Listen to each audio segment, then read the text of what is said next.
Bueno, buenas noches a todos. Gracias por las oraciones. Hoy vamos a comenzar un estudio, pero no va a ser solo mío, sino que vamos a estar compartiendo el tema entre varios hermanos, porque queremos hablar acerca de lo que la Biblia enseña sobre la iglesia. Entonces no es un estudio de un libro o de un pasaje concreto, sino que vamos a estar mirando en toda la Biblia, ¿no?, todo lo que se enseña acerca de la iglesia de manera ordenada, clasificada en diferentes temas, para que todos tengamos claro de qué se trata realmente la iglesia.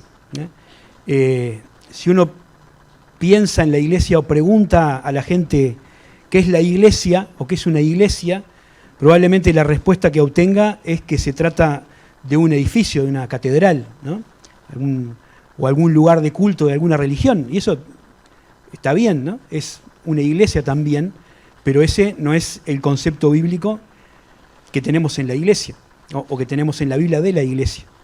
Otros capaz piensan en una institución religiosa muy formal, que tiene toda una estructura y que tiene un montón de personas con vestidos largos y gorros y que tienen rituales establecidos y que se hacen las cosas de una determinada manera, ¿no?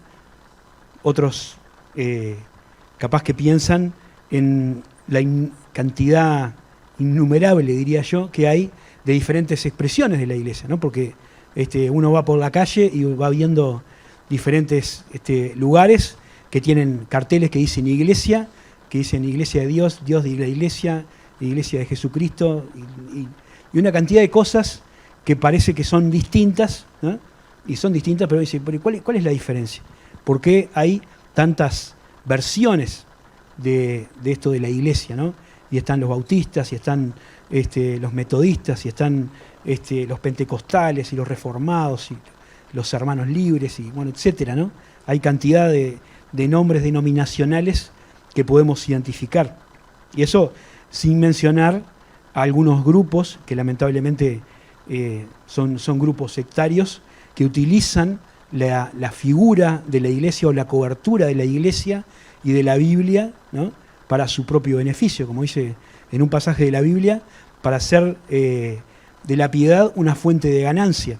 Y bueno, hay también muchos de estos grupos que están sospechados de malversar fondos, hay denuncias sobre la iglesia por temas de inmoralidad, y hay un montón de cosas que a veces son una sombra sobre esto que en general podemos llamar la iglesia, ¿no?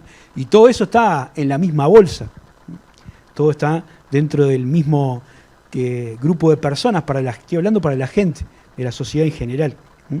Todas estas cosas contribuyen a que el concepto de lo que realmente es la iglesia sea difuso, ¿no?, o sea confuso. Y a veces para las personas que empiezan a acercarse a un grupo, a un lugar, a una iglesia, también haya muchas preguntas que quedan abiertas, y la Biblia nos dice que nosotros tenemos la responsabilidad de estar firmemente parados en las cosas que la palabra enseña, ¿no? En Efesios, Pablo dice que no tenemos que ser como niños fluctuantes, que son llevados de un lado para otro por cualquier viento de enseñanza. Así, cualquier idea que aparece por ahí, si no estamos firmemente convencidos de lo que dice la Biblia, nos convencen, vamos por un lado, después para el otro. Entonces, nuestra responsabilidad es tener claro lo que la Biblia enseña, y eso es lo que vamos a tratar de hacer a partir de hoy, ¿no?, siguiendo los miércoles, este estudio de la iglesia. Pensaba en un versículo para encabezar estas charlas o este estudio, y bueno, hay muchos, pero pensaba en 1 Timoteo capítulo 3, versículo 14 y 15. Así que vamos a leer este texto como para tener una idea de la importancia que tiene la iglesia, ¿no? Uno puede preguntarse, ¿por qué hay tanta confusión? ¿Por qué tanto relajo, ¿no? ¿Por qué toda esta confusión? No es casualidad.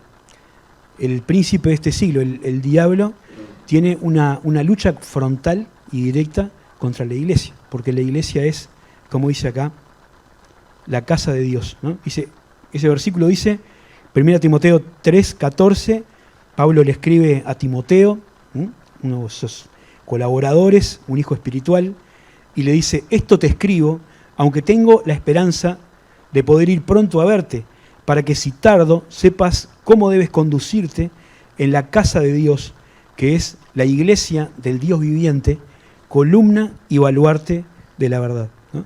Y ahí ya tendríamos para hablar un rato largo, ¿no? La iglesia es la casa de Dios, ¿no? Es la iglesia del Dios viviente y es la columna y baluarte de la verdad. Pero pensaba esto, ¿cómo nosotros podemos hacer para identificar todos los errores o desviaciones que hay sobre las enseñanzas de la iglesia o todas estas cosas que traen confusión, ¿no? Sería una tarea demasiado ardua, si no imposible. Por eso, la idea de la Biblia siempre es que conozcamos la verdad, ¿no? Así como los cajeros en un supermercado o en un banco se aprenden a reconocer el billete auténtico y saben que si no es auténtico es falso, también nosotros tenemos que hacer lo mismo con lo que enseña la Biblia, ¿no? Conocer lo que la Biblia enseña para saber que si no está sustentado en la palabra de Dios, no está bien.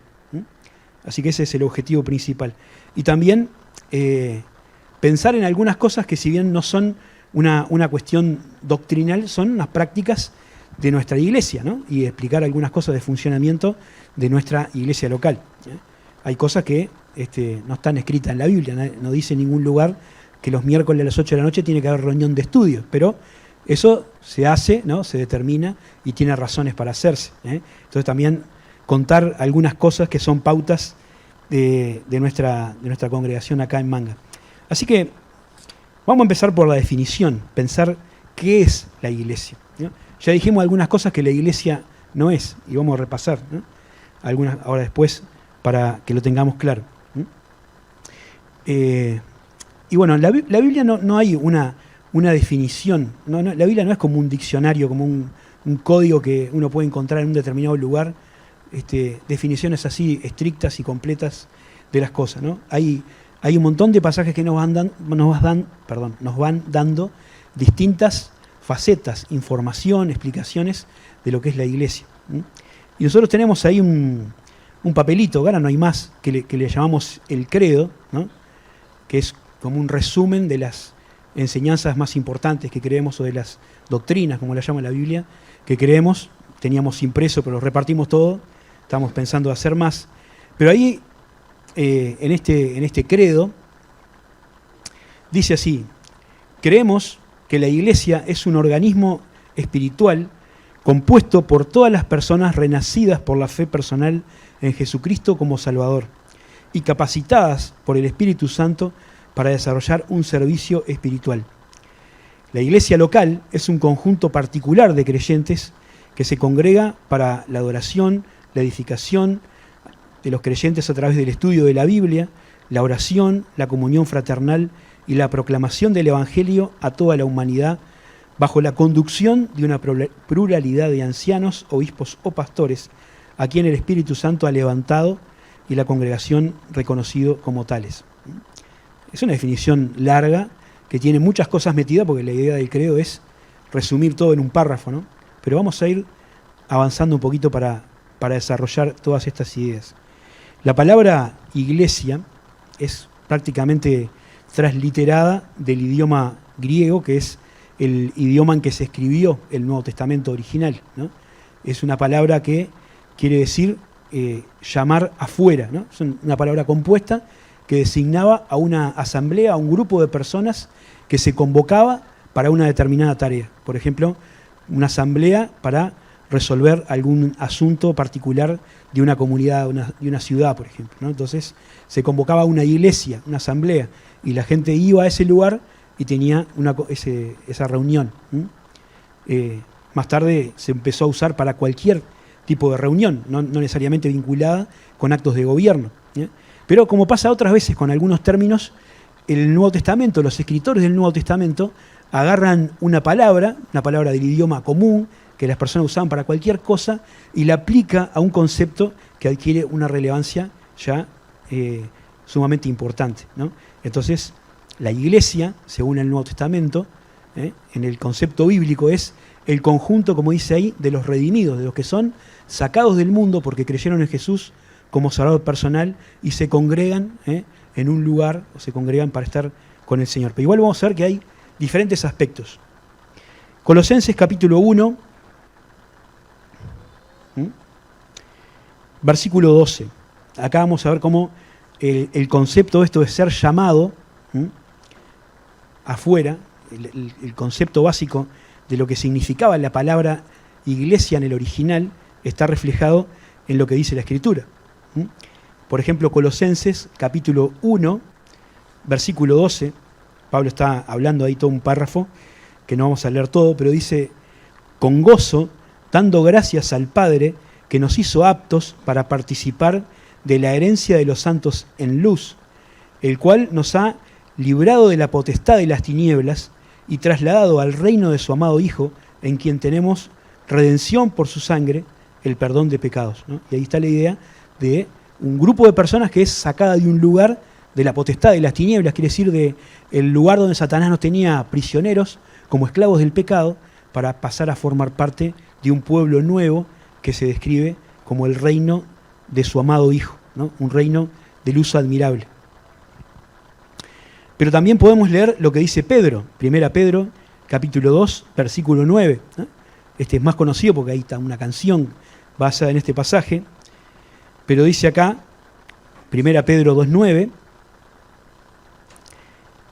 mas vosotros sois linaje escogido, real sacerdocio, nación santa, pueblo adquirido por Dios, para que anunciéis las virtudes de aquel que os llamó de las tinieblas a su luz admirable.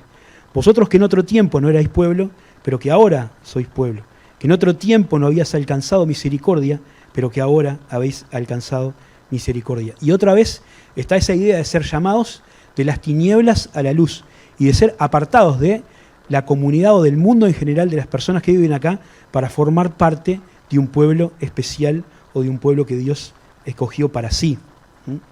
Así que ahí tenemos esta idea de la iglesia, ¿no? Un grupo de personas que son sacadas afuera. Dice otro pasaje que voy a leer. Efesios capítulo 1, versículo 22.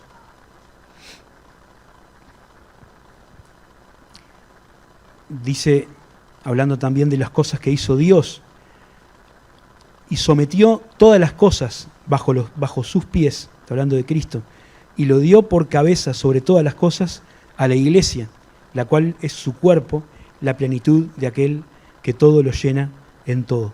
Y acá introduce Pablo otra figura. Después vamos a ver con más detalle todas estas ideas o imágenes que la Biblia usa para explicar la iglesia que encontramos en la Biblia, ¿no? Pero acá dice que la iglesia pertenece a Dios, ¿eh? Dios la creó, se la dio a Jesucristo y puso por cabeza sobre todas las cosas al Señor Jesús. Y la iglesia se describe como el cuerpo del Señor Jesús. Así que el Nuevo Testamento dice así, ¿no? Utiliza la palabra iglesia para designar a el conjunto, a la compañía elegida por Dios, llamada por Él, salva por Cristo, regenerada por el Espíritu Santo, bautizada por éste en Cristo, que queda vitalmente unida por el mismo Espíritu para formar una unidad espiritual que se conoce como el cuerpo de Cristo. Capaz que algunas cosas son un poco complejas, pero está bueno que queda grabado para que después se pueda ver y mirar con más atención. Pensaba también si hay preguntas o dudas que queden, se pueden capaz hacer llegar para que las podamos ir explicando, ¿no? Porque a veces uno piensa que es re claro con lo que dice y resulta que nadie entiende nada. Así que si alguien después quiere hacer una pregunta o escribirla, va a ser bienvenida y trataremos de explicarlo de otra forma que se entienda bien. La iglesia es un cuerpo de formación divina y de condición celestial. Esto es importante que pensemos, ¿no? Dijimos, la iglesia no es un edificio, la iglesia no es una institución, ¿no? La iglesia se define en la Biblia como un conjunto de personas, ¿no? Como un cuerpo de personas que creyeron en el Señor Jesucristo. No es una organización o una institución que algún ser humano, que algún hombre pensó y escribió las bases, como llama, un estatuto de cómo tenía que ser. Es algo que está en la mente de Dios y que es el plan de Dios para este tiempo que estamos viviendo, ¿eh? Por eso La Biblia dice que la iglesia no es un pueblo terrenal, ¿no? Sino que es llamado por Dios con características celestiales. Dice en Filipenses 3:20 que nuestra ciudadanía está en los cielos, de donde también esperamos al Salvador, al Señor Jesucristo. La iglesia es el conjunto de todos los verdaderos redimidos por Jesucristo, ¿no? Y acá hay dos cosas que son importantes señalar, ¿no? Hay una sola iglesia, ¿no? La iglesia es una sola, ¿no?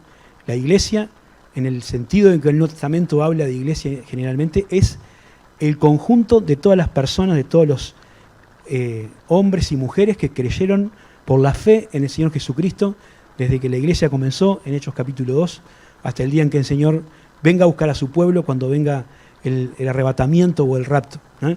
Todos los creyentes de todas las épocas, de todos los lugares, no importa la denominación que digan que son, si son verdaderos creyentes en Jesucristo, son parte de la única iglesia de Jesucristo, ¿no?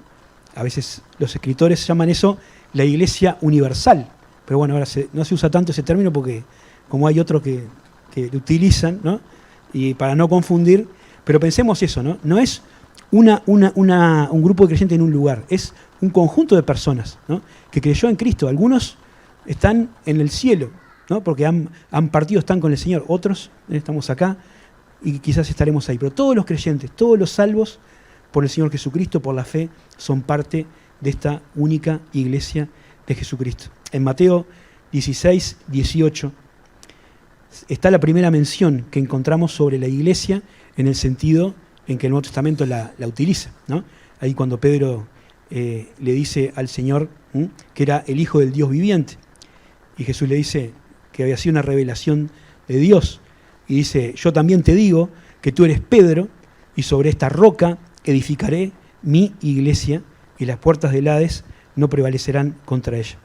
Puedo hablar de este versículo porque hay muchas cosas que decir, pero ahora quiero enfatizar que Jesucristo dice, yo edificaré mi iglesia, ¿no? Resalta la posesión de la iglesia es del Señor Jesús y la singularidad, ¿no? Dice Jesús, mi iglesia, ¿no? Así que es una sola. ¿Qué pasa con lo que vemos en la realidad, ¿no? Bueno, después hay otro concepto de la iglesia que es la iglesia local, ¿no? Por un lado está esa iglesia que a veces se le llama mística, ¿no? En el sentido que no está en ningún lugar, está en todos lugares al mismo tiempo, ¿no? Y después está la iglesia local, los creyentes que se reúnen en un determinado tiempo y en un lugar, como esta iglesia acá o cualquier otra que podamos conocer, ¿no? O como en el Nuevo Testamento estaba la iglesia de Éfeso, la de Corinto, la de Filipos, etc., ¿no? Son iglesias locales, conjuntos de creyentes que se reúnen en un lugar. Una manifestación en un tiempo de esta única iglesia que podemos llamar universal o mundial o, si quieren, mística. Algunas palabras son medias raras, pero bueno. ¿Eso se entendió? La iglesia, lo que es la iglesia, el conjunto de todos los creyentes, ¿no? De todo tiempo, de todo lugar, salvos por Jesucristo, ¿no? Por la fe, y después lo que es la iglesia local, que es un conjunto de personas en un lugar como estamos nosotros acá en la iglesia José Belloni 4991. Después, estos pasajes que leímos aclaran, y es importante enfatizar, que Cristo es la cabeza de este cuerpo, ¿no? Otra figura de la iglesia es la de un cuerpo humano en la cual el Señor Jesús es la cabeza, ¿no? Y esta figura de la cabeza implica dirección, ¿no? Es el que dirige, el que gobierna la iglesia es Cristo, ¿no?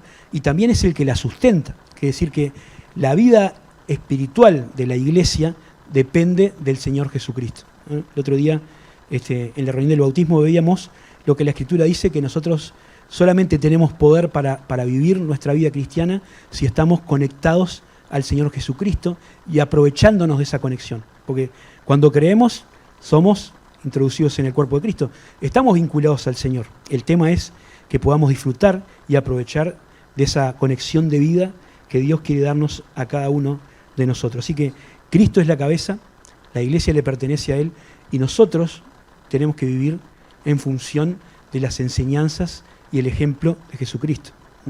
Eso es muy importante. Cada uno de los creyentes está unido al Señor, y unidos entre nosotros. Y todos tenemos que procurar imitar al Señor Jesucristo en nuestra manera de pensar y en nuestra manera de actuar. Hay dos razones, por lo menos, dice la Biblia. Primero, porque fuimos comprados al precio de la sangre de Jesús. Primera Corintios capítulo 6, versículo 20, ¿no? Pablo usa esa figura del mercado de esclavos. Dice, los que han creído en Jesucristo son personas que han sido compradas por precio, ¿no? El Señor pagó por ellos al precio de su vida, de su sangre, para liberarlos de la condición de esclavitud, de pecado en que vivían y darles libertad en el Señor Jesús.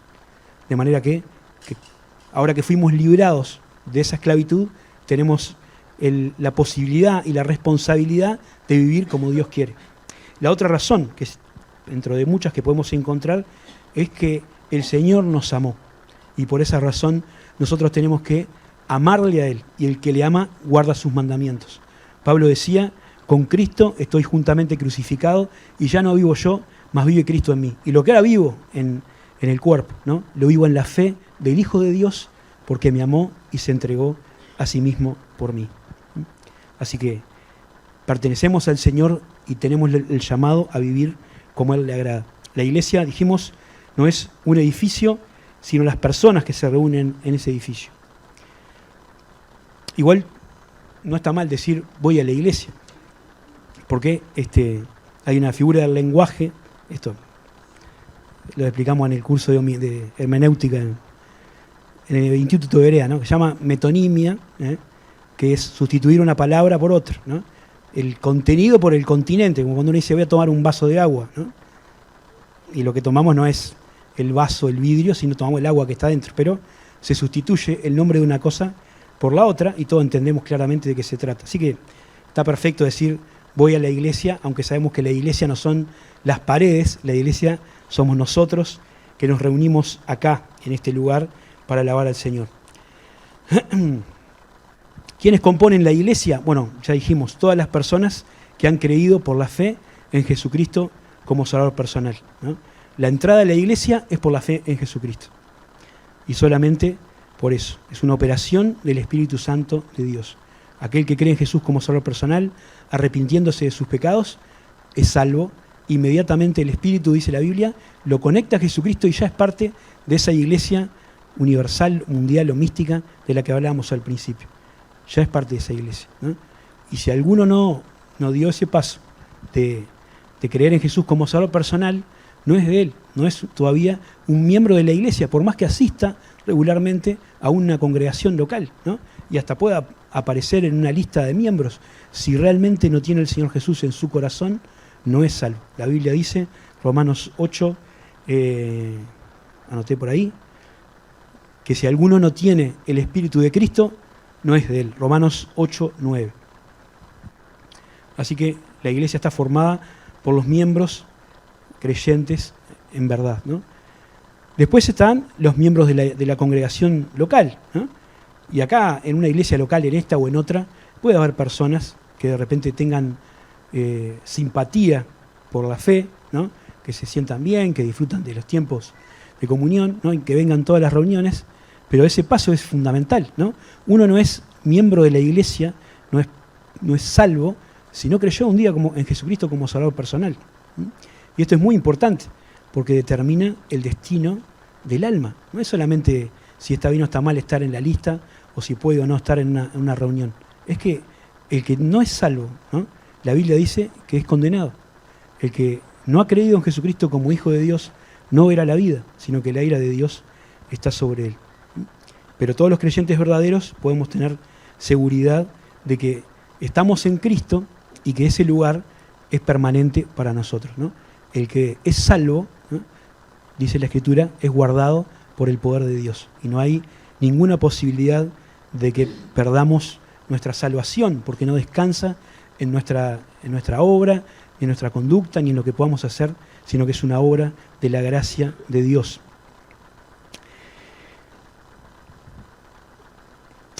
Bueno, quedan algunas cosas para decir, pero lo voy a decir rápidamente, porque hay otra cosa que a veces puede confundirnos, Y esta es la diferencia que hay entre el Israel, que es el pueblo que Dios escogió en el Antiguo Testamento, y la iglesia. Y son cosas diferentes, ¿no? A veces uno puede, o tenemos el Antiguo Testamento que dice la Escritura, que se escribió para nuestra enseñanza, es decir, para que nosotros tomemos ejemplo de lo que hizo Israel en el Antiguo Testamento, para imitarlo en algunos casos y para no hacer lo que hicieron en otros casos. Pero es un conjunto de personas diferentes, ¿no? Y hay muchos pasajes que nos ayudan a entender que esto es así. En 1 Corintios 10:32, Pablo dice: no seas tropiezo ni a judíos, ni a gentiles, ni a la iglesia de Dios, ¿no? Así que ahí Pablo dice claramente que una cosa son los judíos, el pueblo de Israel, y otra cosa es la iglesia de Dios.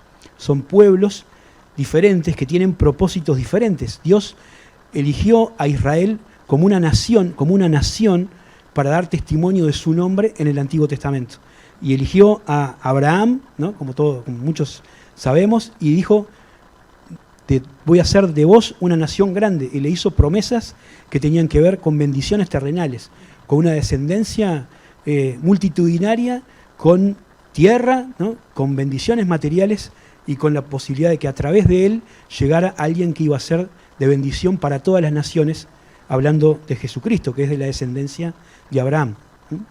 Pero la iglesia tiene otro principio. La iglesia es un pueblo de personas que no responden a una determinada raza o descendencia biológica, sino la Escritura la define como un pueblo que comprende toda tribu, lengua, raza y nación. Es decir, que es un pueblo que trasciende todos los niveles raciales, culturales, económicos, académicos y de género, como le gusta decir ahora, ¿no? Porque dice que no hay ni varón ni mujer, que son los dos que hay. No hay rico ni pobre, no hay sabio ni ignorante, no hay bárbaro ni escita, dice el texto ahí. Todos somos creyentes en Cristo, formamos parte de la iglesia, ¿no? Y esa es una de las diferencias importantes. El Espíritu Santo es otra diferencia importante, porque dice la Escritura, podemos verlo en el Antiguo Testamento, que en Israel el Espíritu Santo descendía o venía sobre algunas personas de manera puntual, para alguna tarea específica y por un tiempo. Y podemos pensar en varios ejemplos de personas que eran inspiradas o que el Espíritu Santo venía sobre ellas para hacer alguna gesta. Pensemos de Sansón, por ejemplo, ¿no? Que venía el Espíritu Santo sobre él y agarraba y reventaba un montón. En el Nuevo Testamento es bien diferente, porque la Biblia dice que la iglesia es el templo o es la habitación del Espíritu Santo. Y descendió sobre el cuerpo de conjunto de los creyentes y sobre cada creyente individual y permanece en el creyente morando para siempre, ¿no? Así que es bien diferente. Otra diferencia más, y ya termino, el sacerdocio, ¿no? El sacerdocio tiene que ser ese grupo de personas que podían entrar en la presencia de Dios para servir a Dios. Israel tenía un sacerdocio que se basaba en una determinada familia, ¿no? Dios había elegido una tribu, que era la tribu de Leví, y dentro de esa tribu una familia, que era la familia de Aarón. Y todos los descendientes de esa familia eran los sacerdotes, eran los que tenían el derecho y la responsabilidad de oficiar los cultos en el altar, ¿no? Los que podían ofrecer sacrificios, los que podían entrar al lugar santo. El sumo sacerdote entraba al lugar santísimo, que era donde moraba la presencia misma de Dios en el tabernáculo, una vez al año, ¿no? Una sola persona, una sola familia, ¿no? Una sola tribu. Ahora, en el Nuevo Testamento, la iglesia no tiene esas limitaciones. La iglesia es un reino de sacerdotes, como leímos en el texto de Pedro, ¿no? Quiere decir que cada uno de nosotros, que somos creyentes en Jesucristo, tenemos el privilegio y la responsabilidad de oficiar, ¿no? O de ofrecer a Dios sacrificios espirituales. Ya no se ofrecen los sacrificios que se ofrecían en el Antiguo Testamento de animales y otras cosas. Los sacrificios que hay en el Nuevo Testamento, en la iglesia, son espirituales. Es la alabanza, es la ofrenda, es el servicio mutuo, ¿no? Y hay otros más que ahora no me acuerdo. Pero tienen que ver con eso, ¿no? Con un servicio de adoración a Dios. Y no solamente tenemos la posibilidad, sino la responsabilidad de hacerlo. Por eso la Biblia nos invita a entrar delante del trono de su gracia, ¿no? Cada uno de nosotros. Sí hay requisitos, porque hay que entrar en pureza y otras cosas que ahora no vamos a explicar porque ya se fue el tiempo y porque tocará en otro momento. Pero sí todos somos sacerdotes. En resumen, la iglesia no es un edificio La iglesia no es una institución, la iglesia no es una denominación, la iglesia no es un proyecto de los hombres, la iglesia es el plan de Dios para el tiempo presente. Es la forma en que Dios se está relacionando con el mundo hoy, por medio de la iglesia. La iglesia es el cuerpo de Cristo, está gobernada por Cristo, está sustentada por Cristo y es integrada por todos aquellos que han depositado su fe en Jesucristo para salvación. Esta iglesia, única iglesia, es indivisible, ¿no? Es la única que hay, aunque tiene diferentes manifestaciones, como vimos en el tiempo y en los lugares, donde nosotros, los creyentes, podemos juntarnos para aprovechar los beneficios de estar en comunión, ¿no? Alentándonos, enseñándonos y edificándonos unos a otros en el conocimiento y en la gracia de Dios.